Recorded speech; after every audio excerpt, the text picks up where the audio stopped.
না আমরা আজকে এই জাতীয় সংসদে আছি। আমাদের প্রত্যেকের দায়িত্ব এবং কর্তব্য হচ্ছে দেশনেত্রী বেগম খালেদা জিয়া যে বাংলাদেশ দেখতে চেয়েছিলেন, গণতন্ত্রের যে সুদৃঢ় ভিত্তি রচনা করতে চেয়েছিলেন, সেই সুদৃঢ় ভিত্তি সাম্যের ভিত্তিতে, ন্যায় বিচারের ভিত্তিতে, মানবিক মর্যাদার ভিত্তিতে সেই বৈষম্যহীন বাংলাদেশ আমাদেরকে বিনির্মাণ করতে হবে। আমরা সেই পথেই যাব। মাননীয় স্পিকার, আপনাকে তাদের প্রতি স্মরণ করতে আমি ভুলে গিয়েছিলাম, ৭১-এর শহীদদের প্রতি স্মরণ করতে ভুলে গিয়েছিলাম। আজকে আপনারা অনেকেই এই শোক প্রস্তাবে বলেছেন ৩ বারের প্রধানমন্ত্রী, তিনি আসলে ৪ বার শপথ নিয়েছেন প্রধানমন্ত্রী হিসেবে। মাননীয় স্পিকার, আপনাকে ধন্যবাদ। আজকে এই মহান জাতীয় সংসদের দাঁড়িয়ে আমার প্রায়ই মনে পড়ছে, এই সংসদ গঠিত হওয়ার পরে যিনি সবচাইতে বেশি খুশি হতে পারতেন তিনি দেশনেত্রী বেগম খালেদা জিয়া। তিনি আজকে আমাদের মধ্যে নেই। দীর্ঘ ৪৫ বছরও বেশি আমি দেশনেত্রী বেগম খালেদা জিয়ার সহকর্মী হিসাবে, কখনো কর্মচারী হিসাবে, কখনো সংসদ সদস্য হিসাবে, কখনো মন্ত্রী হিসাবে, কখনো দলের নেতা হিসাবে তার ছায়াতলে ছিলাম, স্নেহের ছায়াতলে ছিলাম, নেতৃত্বে ছিলাম। অনেক আন্দোলন, অনেক সংগ্রাম, অনেক ত্যাগ তিতিক্ষা, কিন্তু তার সাথে পৃথিবীর কোনো ত্যাগের কোনো তুলনা করা যায় না। তিনি একসময় সামরিক স্বৈরাচার বিরোধী আন্দোলনে নেতৃত্ব দিতে দিতে গণতন্ত্রকে অবমুক্ত করেছিলেন, সামরিক স্বৈরাচারকে হটিয়েছিলেন, খেতাব পেয়েছিলেন দেশনেত্রী। তখন আপসহীন নেত্রী হিসেবে তিনি খেতাব পেয়েছিলেন। তারপরে গণতন্ত্রের যে যাত্রা ১৯৯১ সালে শুরু হলো, সংসদীয় গণতন্ত্রের যাত্রা শুরু করলেন। তার হাত দিয়ে এদেশে সংসদীয় গণতন্ত্রের পুনরায় যাত্রা শুরু হয়েছিল। তার হাত ধরেই এদেশে তত্ত্বাবধায়ক সরকার পদ্ধতি চালু হয়েছিল এবং তার হাত ধরেই বাংলাদেশে গণতন্ত্র এবং নারী শিক্ষার অগ্রগতি হয়েছিল অভূতপূর্ব। ২০০১ সালে তিনি যখন আবার প্রধানমন্ত্রী নির্বাচিত হলেন, আজকে আপনারা অনেকেই এই শোক প্রস্তাবে বলেছেন ৩ বারের প্রধানমন্ত্রী। তিনি আসলে ৪ বার শপথ নিয়েছেন প্রধানমন্ত্রী হিসেবে। ১৯৯১ সালে প্রধানমন্ত্রী হিসেবে তখন রাষ্ট্রপতি শাসিত সরকারের সময় একবার প্রধানমন্ত্রী হলেন। তারপরে সংসদীয় পদ্ধতির সরকার ব্যবস্থা চালুর পরে তিনি আবার শপথ গ্রহণ করলেন, দ্বিতীয়বার প্রধানমন্ত্রী হলেন।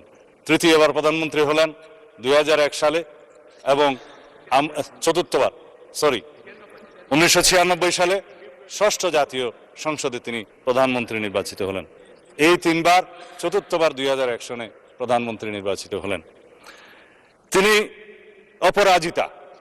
বাংলাদেশের রাজনীতিতে এরকম আর কোনো নজির নাই, উপমহাদেশে আছে কিনা জানি না।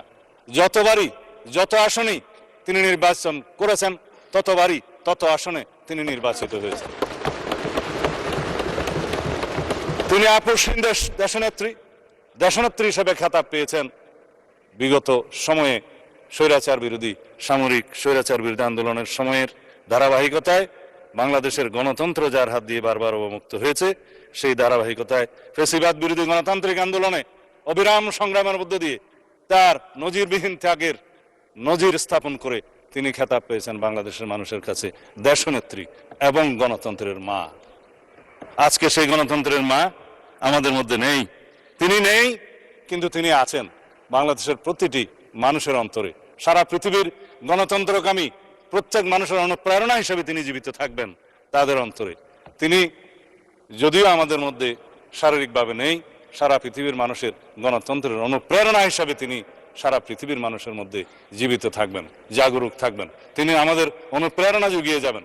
তার সেই নেতৃত্ব, গণতন্ত্রের জন্য অপরিসীম ত্যাগ এবং তার সংগ্রামের কাহিনী আজীবন বাংলাদেশের ইতিহাস যতদিন থাকবে ততদিন দেশের মানুষ স্মরণ রাখবে এবং অনুপ্রাণিত হবে। আজকে দীর্ঘ আলাপ করার সময় নেই, কিন্তু তার জীবনে নিয়ে আলাপ করতে গেলে জাতীয় সংসদের অধিবেশন একটি কেন, প্রত্যেকটা অধিবেশনই যেন কম হয়ে যাবে।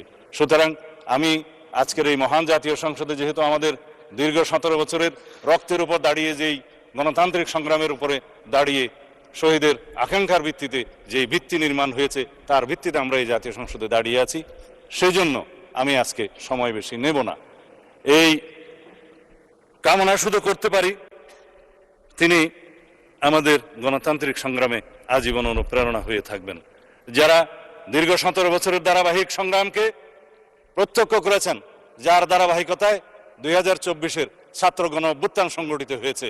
সেই অভ্যুত্থানের একটি বিশাল অংশ জুড়ে দেশনেত্রী বেগম খালেদা জিয়ার নেতৃত্ব আমাদেরকে অনুপ্রেরণা এবং সাহস জুগিয়েছিল। যারা জুলাই যোদ্ধা হিসেবে পরিচিত, যারা জীবিত আছেন, যারা ছাত্র গণ অভ্যুত্থানে শহীদ হয়েছেন, যাদের আকাঙ্ক্ষা এবং যাদের প্রত্যাশা, জনপ্রত্যাশা পরিপূরণ করার জন্য আমরা আজকে এই জাতীয় সংসদে আছি। আমাদের প্রত্যেকের দায়িত্ব এবং কর্তব্য হচ্ছে দেশনেত্রী বেগম খালেদা জিয়া যে বাংলাদেশ দেখতে চেয়েছিলেন, গণতন্ত্রের যে সুদৃঢ় ভিত্তি, আজকে আমরা শহীদের রক্তের উপর দাঁড়িয়ে যেহেতু এই সংসদে দাঁড়িয়ে আছি, সেজন্য আমাদের সকল শহীদদের প্রতি আমাদের বিনম্র শ্রদ্ধা থাকবে।